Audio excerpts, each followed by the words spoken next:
Lut alayhi salam. And we all know the story of Sodom and Gomorrah in these stories, but there's another very twisted story in the Bible about Lot and his daughters. There's a story of Lot and his daughters in the Bible that says his daughters got him drunk one night and seduced him and committed incest with him. A'udhu billah. This is the Bible. This is one of the Bible portrayals of the prophets of God. The person who saved his family from Sodom and Gomorrah. This is the story that is in the Bible. So I'm catching myself again like, oh, this is becoming a really bad habit that I'm seeing. This is becoming a bad recurrence that I'm seeing over and over again in this Bible. So, after that I started, speeding through some of the other mumbo jumbo to get to more of these prophet stories. And I got to the story, there are others, and there are some stories in the Bible that are not PG rated, period. They're not rated for talking anywhere. You would need an 18 and up ID card to be able for me to even tell you these stories. So the one that intrigued me, that caught my attention the most, was of my most beloved story in the Bible, and that was of David and Goliath. That was my most intriguing story to me, because not only was, it said that in the Bible that David was a very small man and Goliath was a very big man, and that was appealing to me because I've always been very short, and as a kid I was really short. So, I said this was a very beautiful story to me, just in its prose and in its concept of overcoming. And so I started to read about David. And there are very beautiful stories about David in the Bible. There are indeed. But there is one story about David in the Bible that shocked me to my core. And it's a story about three people. There's three people in this drama: David, Bathsheba, and Uriah. And it says that David saw this woman named Bathsheba. And she was one of the most beautiful women of her time. And she happened to be married to one of the commanders of his army named Uriah. But David on this day decided that he was not able to resist his temptation to be with this woman Bathsheba, so he did. And he committed adultery with her. And knowing that he did this, the way that he decided to cover it up was he sent a letter to the generals of his army saying that when the battle was fierce, for everyone to pull back and abandon Uriah so that he would be killed, and when he dies then he could have Bathsheba, no harm, no foul. So David went from being the slayer of Goliath, the hero from man, to an adulterer, a plotter, and a murderer. And so this is when I really caught myself and said, hold on now. Something's wrong here. Something's got to give. I said, because to me, God's prophets in my mind were people of example. People who I could follow as an example, someone who was supposed to be the best of us, so that we could follow them and emulate them. And they're turning out to be worse than some of the people that you see on America's Most Wanted. David is somebody that, if I only knew this about him from the Bible, I see him coming down the street, I'm going the other way and calling 911, because he has to have a warrant out on him for something. This is what I'm thinking in my mind. This man is not an honorable man at all. He killed Goliath, yeah, but he killed this other guy named Uriah to be able to commit adultery with his wife. So I committed the cardinal sin in Christianity. I started asking questions. This is the one thing you do not do in Christianity, is you don't ask questions, especially not about issues like this. So I went to my pastor and I started asking questions. What's going on here? Pastor, there's a very bad recurring habit about these men in the Bible. What is the deal here? And I remember he told me the same thing that almost every pastor or every evangelist or anyone I talked to about this, same answer, almost like it was programmed. They would put their hand on my shoulder and say, Brother Joshua, don't let a little bit of knowledge wreck your faith, because you're not justified by knowledge, you're justified by faith. And they would quote me verses like, lean not on understanding, Paul's, we're justified by faith in Jesus Christ. They would quote this whole line of thing to me like it was already pre-programmed, that they programmed in pastor school that people are going to ask you questions and here's the answer. So I said to myself, I don't know, Pastor, this just seems kind of odd. He said, let me tell you something. What you're reading is the Old Testament referring to God's covenant with the children of Israel. And they were a different people, a very stubborn, crazy people. So why don't you move on to the New Testament? in the New Testament, you'll find the new covenant they were under with Jesus Christ, and I promise you things will change and be better. I said, okay, perfect. So I went ahead and finished and got to Malachi and then started with the New Testament. So I opened the New Testament, I said, here we go. Let's start all over again. But there were a few things that I had learned from the Old Testament that I wanted to keep in mind when I started to read the New Testament. I learned, number one, that God was one in a unique sense. This is what I learned from the Old Testament, that God was one in a singular, unique sense. This is over and over and over and over very clearly in the Bible. God's nature is one. This is so clear through the Old Testament. And that He was very jealous about His worship. And every single time the children of Israel would turn to something else other than Him, He would punish them and restrict their lifestyle. This is something that I learned. And it kind of, the similitude to me with how God dealt with the children of Israel was, and I hate to use this stark contrast, but it's almost as if one of us went out, God forbid, I hope not, and let's say we went out here and robbed a bank. You rob a bank, you're going to jail for a long time. And every day when you wake up, do you think that jail is going to look like the Hilton at LAX? No, I doubt it. It's probably dark, cold, bad food, orange jumpsuits, not nice people, the whole 9 yards. And the reason why this is, and I know this now from studying psychology, is that this is supposed to be a stark reminder every single day when this person wakes up that you are in jail. This is supposed to remind them every single day you're in jail because you committed a crime. And we run this, not you. This is the message that is being portrayed to this person in jail. So when the children of Israel kept rebelling against God, He restricted their lifestyle. If you study Judaic law now, it is some of the most strict religious law you can find. All of the good things that we enjoy as Muslims, even when it comes to dietary laws, like the good parts of the meat that we are allowed to eat, they can't have these things. These are things that are restricted from them. Why? Because God, Allah, wanted to remind them every day that I am Allah. I am your God. You will worship me. I run this, not you. And I understood this from reading the Old Testament. This is a concept I had come across. So I started with the New Testament, Matthew, Mark, Luke, and John.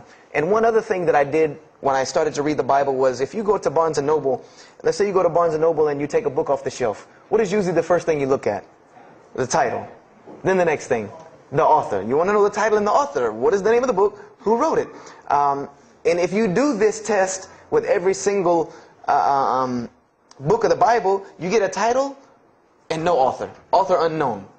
Or author is appears to be so-and-so. Or we derive that so-and-so possibly written this. Like let's just say for Exodus, they say Moses wrote Exodus. Which if you read some of Exodus, he couldn't have written all of Exodus because the last part of Exodus is Moses' death, burial, and Joshua taking over the children of Israel. And now, unless Moses was a sure indeed prophet that was able to write things after he died, then he did not write these things. And so when you go to Matthew, Mark, Luke, and John, I wanted to know Matthew who, Mark who, Luke who, John who, because it's called the Gospel according to Matthew. The bad thing is that no one knows. No one knows because no one pinned their name down to these things. No Bible scholar in his right mind will tell you that we know for sure Matthew so-and-so wrote this, Mark so-and-so wrote this, Luke so-and-so wrote this, John so-and-so wrote this. It's factual information that we do not know who wrote these. So I was intrigued. I'm like, that doesn't, why would somebody write this book that's supposed to be passed down over generations and people are supposed to, this is the inspired word of God to guide mankind, and nobody decided to pin down who wrote it. But anyway, I started to read it, and I started to notice things about the teachings of Jesus Christ. And they were not what I had learned in church. When Jesus spoke, He spoke of the nature of God. And when He spoke of the nature of God, it was the same nature of God that I found in the Old Testament. Jesus said many times that God is one. God is unique. He would even quote from the Hebrew Scriptures. Hear, O Israel, the Lord your God is but one. When He was asked, what is the greatest commandment? He was asked the greatest commandment. He said the greatest commandment, and every Muslim should understand these two concepts. This should be nothing new to you. The greatest commandment is to love the Lord your God with all your heart, with all your might, with all your strength, and then to love your neighbor as you love yourself. He said the rest hang on these two. which we know in Islam we have rights of the Creator and rights of the creation. So this was the concept that he was teaching. And he even said in 1 John 5:17, and this was more clear to me than anything else can be, this is life eternal, that they may know you, the only true God, and Jesus Christ, whom you have sent. And when you look at that in the Greek and the Aramaic, it is almost exactly to a T of La ilaha illallah Muhammad Rasulullah. Now that I know Arabic and have understood that, very same similar statements. Yes, indeed, there were some implicit statements about that you could implicitly, if you took them and separated them from everything else, you could maybe derive that Jesus was trying to claim some divinity or something for himself.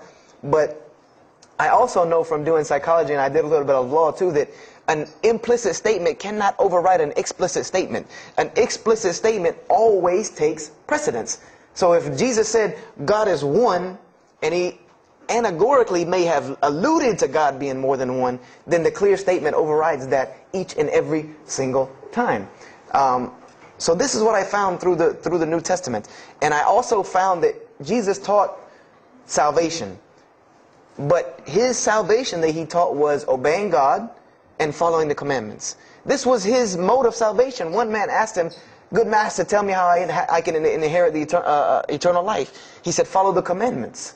Follow the commandments. He even, in Mathew, was so sincere about it. He said, "Whosoever shall follow the least of these commandments and teach men to do so shall be called the greatest in the kingdom of heaven. But whosoever shall break the least of these commandments and teach men to do so shall be called the least in the kingdom of heaven."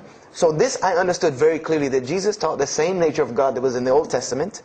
He taught that the salvation lied in worshiping God and following the commandments. This I understood. Matthew, Mark, Luke, and John were very clear about this. There were other things, the only begotten Son, but these things were not in red letter, so I did not give them as much weight as what I did to the actual words that Jesus Christ was saying out of his own mouth. So I read Matthew, Mark, Luke, and John. All of it was saying the same to me. I said, I was thinking to myself, this is not what I was taught about Christianity. You're taught that God is 1 in 3, 3 in 1. 1 equals 3. Father, Son, Holy Spirit. Jesus died on your cross to forgive your sin. And there was another thing that I noticed from the Old Testament, and this is a beautiful lesson to Muslims, because you're asked this all the time, especially when it comes to dawah. And I never put 2 and 2 together until I learned Islam and then read the Bible one more time. Is I wanted to know why the Jews wanted to crucify Jesus so bad. Why so bad? They could have just mobbed him anywhere and killed him on the street. It's not like he had clans like the Arabs that would have come and backed him up. I said, why didn't they just kill him? Why were they so strict and sincere to tell Pontius Pilate, you got to kill him and you need to sanction it. We can't do it, but you need to sanction it to kill him. And now I understand it, was that Jesus had a mission, and that mission was to share God with the world.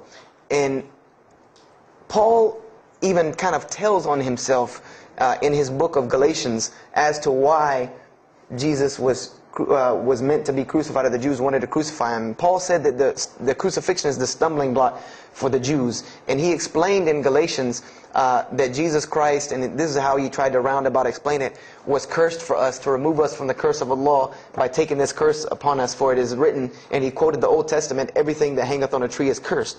So I went back and studied the Old Testament and Judaic law, and I realized that people who were crucified, that was considered a curse upon them. You had to do something pretty serious to get crucifixion, because it was considered a curse from God. It was part of their law that when someone is crucified, that person is cursed. So wherever they buried these criminals, like in the graveyards in Israel, in Jerusalem, in Palestine, where they buried these criminals that were crucified, this was considered cursed ground. This was considered ground that you didn't go on, and you did nothing here, because these people are cursed by God. So I started to put 2 and 2 together. That it's not that they wanted to kill Jesus, because they could have just killed him. They wanted to disprove who he was. This was their point, was to disprove who this man was. He said he's the Messiah. They wanted to disprove it, and they knew if you can crucify Jesus, he can't be the Messiah. He cannot be our Messiah if you can crucify him. And even if he is, if we can still force our crucifixion on him, then that'll detriment his message. So they understood this and knew this, and this is why they wanted to crucify him. And this is exactly why Allah saved him from it. Because everyone asks you, why did Allah save him from the crucifixion? Because you cannot crucify. That was part of his law that he came to fulfill, that he could not be cursed according to this law. He said, I have come to fulfill the law. To fulfill